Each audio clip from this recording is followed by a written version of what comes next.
The graveyard shift at a gas station is always slow and boring, or so you'd think. For me, it was usually pretty uneventful. I'd stock the shelves, vacuum the store, maybe chat with a customer or two, then spend the rest of my 6-hour shift counting down the minutes until I could go home and sleep. But one night we had a visitor that turned our quiet graveyard shift into the scariest night of my life.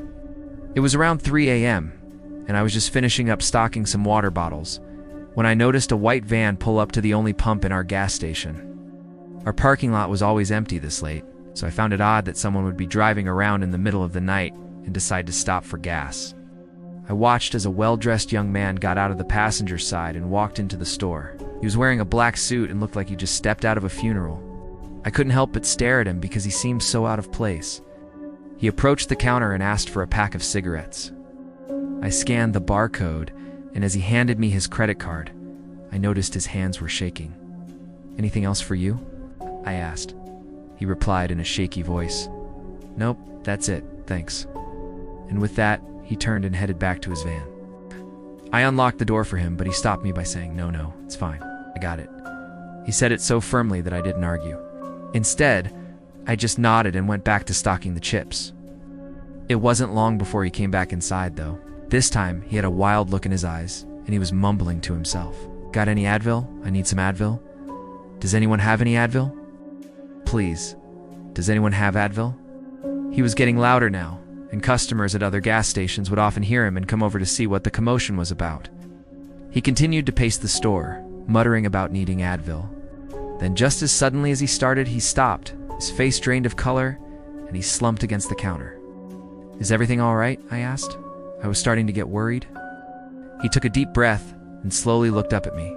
Yeah, I'm fine. Sorry," he said. Then, without another word, he rushed outside and got into his van. At this point, I should have called the police, but I was still in shock from his sudden outburst. By the time I recovered, the van was gone. A few minutes later, I heard the familiar sound of the car doors unlocking and looked up to see my coworker, Ron, walking towards me with a smile on his face. "Hey, did you see that guy who just left?" "What an idiot, right?" Ron asked. "What did he do?" I replied. Ron explained that the customer had gone outside and started rummaging through his van like he was looking for something. I thought it was hilarious to turn on the car alarm and then watch him panic. He started running around like a madman, trying to figure out what was going on. Let me tell you, it was awesome. He was laughing, but I wasn't amused. "Why don't we just let him go? I mean, if he's crazy enough to do something like that, do you want to provoke him?" said Ron, shrugged, and returned to stocking the shelves. After that encounter, I tried to get some work done, but it was hard to concentrate. I kept thinking about how strange that customer had been acting. I wondered if he'd hurt himself or maybe taken his own life. I wanted to call the police, but I knew it would probably end with them doing nothing, so I just decided to forget about it and focus on my job. And then it happened again. The same white van pulled up to the pump, but this time, there was no sign of the man in the black suit.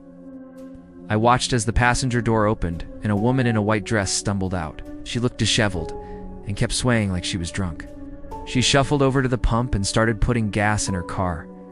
I stood there watching her, not knowing what to do. After she finished pumping her gas, she got out of her car and walked into the store. "Can I help you?" I asked, looked up at me with bloodshot eyes and whispered, "Do you have a phone? I need to use a phone." "Yeah, sure." "It's right over there," I said, pointing to the corner of the store. She shuffled over to the phone and dialed a number.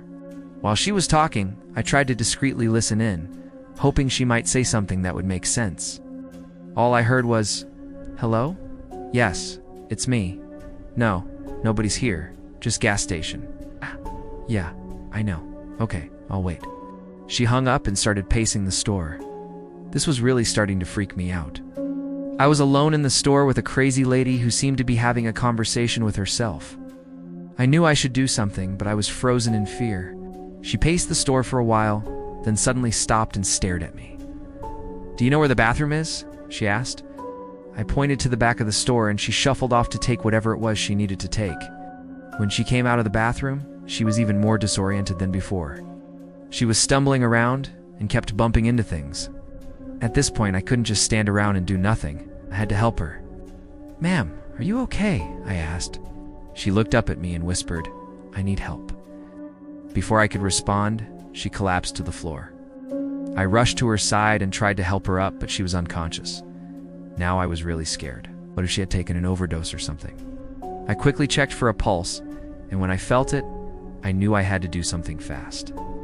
I dialed 911 and tried to explain the situation to the operator. When the ambulance arrived, they took the woman away on a stretcher.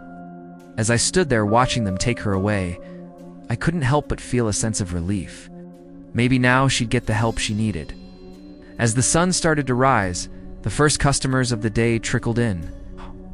I was exhausted and just wanted to go home and sleep. But first I had to clean up the mess the woman had made. As I was sweeping up the remnants of her collapse, a police officer walked in. "Hi, I'm here to ask you some questions about the woman who came in last night," he said. I told him everything that had happened, but he wasn't interested in hearing about the weird guy who'd been there earlier. He just wanted to know about the woman. After I had answered all his questions, he left. And that was the end of the story, or so I thought. A few days later, I was working the morning shift when the police officer from before walked in. "I just wanted to let you know that the woman who came in the other night has been identified as Mary Lou Bell. Her family reported her missing a few days ago.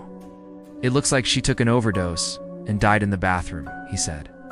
"I'm sorry for your loss," I replied, feeling bad for her and her family. He nodded and left the store. But he didn't know the whole story. See, after the police had taken Mary away, I'd gone to the back of the store to clean up the mess.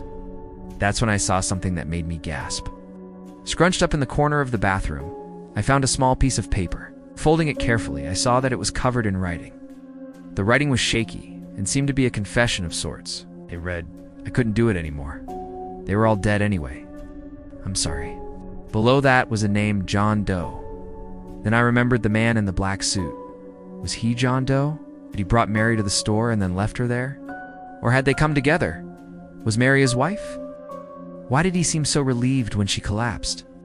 To this day, I don't have the answers to those questions.